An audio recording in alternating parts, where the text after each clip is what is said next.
Football മത്സരങ്ങൾ ലോകത്തിലെ കോടിക്കണക്കിന് ആളുകൾ കാണുന്നു. പക്ഷേ ആ പന്തിൽ എഴുതിയിരിക്കുന്ന അഡിഡാസ് എന്ന പേര് അവിടെ എത്തിയത് എങ്ങനെയാണെന്ന് അറിയാമോ?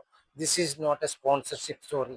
I am going to tell you about a trust story. 1960-കളിൽ ലോക ഫുട്ബോൾ വളരെ വേഗത്തിൽ വളരുകയായിരുന്നു. എല്ലാ ബ്രാൻഡുകളും കച്ചവടത്തിൽ മാത്രം ശ്രദ്ധിച്ചപ്പോൾ എഡിഡാസ് മറ്റൊരു വഴിയാണ് തിരഞ്ഞെടുത്തത്. കളിക്കാർക്ക് ഏറ്റവും മികച്ച പ്രകടനം കാഴ്ചവെക്കാൻ സഹായിക്കുന്ന ഉൽപ്പന്നം എങ്ങനെ നിർമ്മിക്കാം.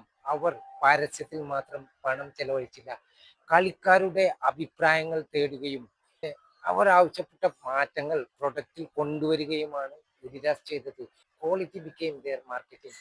1970-ൽ മെക്സിക്കോ വേൾഡ് കപ്പിൽ ഫിഫ ഒരു വലിയ പ്രതിസന്ധി നേരിട്ടു. ടി വിയിൽ ഫുട്ബോൾ സംരക്ഷണം ചെയ്തപ്പോൾ പന്തിന്റെ കളർ ഒരു വലിയ പ്രശ്നമായി മാറി. അന്ന് നമുക്കെല്ലാവർക്കും അറിയാവുന്ന പോലെ black and white T V ആയിരുന്നു കൂടുതൽ പ്രചാരത്തിൽ. പന്തിന്റെ കളർ ഒരു പ്രശ്നമായി മാറിയപ്പോൾ അഡിഡാസ് അതിന് ഒരു സൊല്യൂഷൻ എന്ന നിലയ്ക്ക് ടെൽസ്റ്റാർ എന്ന പന്ത് ഫിഫയ്ക്ക് നൽകി. ആ ടെൽസ്റ്റാർ എന്ന പന്താണ് പിന്നീട് ലോക ഫുട്ബോളിലെ തന്നെ ഏറ്റവും വലിയ ഐക്കണായി മാറിയത്. ആ ഒരു വേൾഡ് കപ്പിന് ശേഷം എഡിഡാസിന്റെ വിശ്വസ്തതയെ കൂടുതൽ ശക്തമാക്കി.